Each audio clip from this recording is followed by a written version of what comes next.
this video, we'll take the first practical step in your journey, installing R and RStudio, and getting familiar with the working environment you'll be using throughout this series.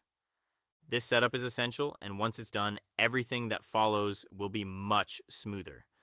But before we install anything, it's important to clarify the difference between R and RStudio.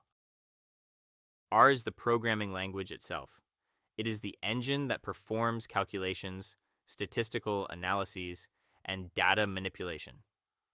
RStudio, on the other hand, is an integrated development environment, or IDE, that makes working with R much easier. Throughout this series, we will use R through RStudio, as it provides a clean interface, helpful tools, and an efficient workflow. Let's start by installing R. Open your web browser and go to the Comprehensive R Archive Network, often referred to as CRAN.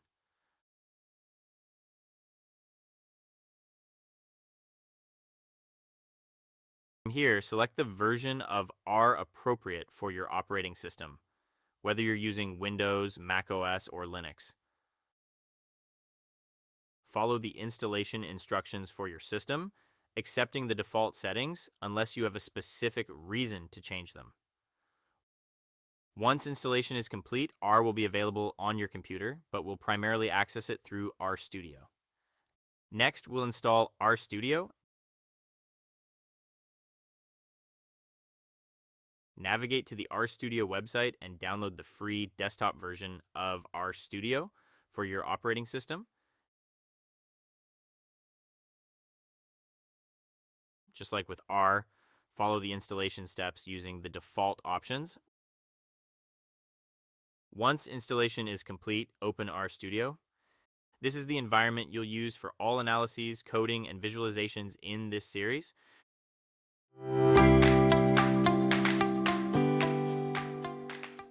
When you first open RStudio, you'll see several panels. The console is where R executes commands and displays output. The script editor is where you'll write and save your R code. The environment panel shows objects currently loaded into memory. And the Files, Plots, and Packages panel helps you manage files, visualize results, and install or load packages. Don't worry if this feels unfamiliar at first. We'll become comfortable with each component as we move forward. If you encounter any issues during installation, don't worry.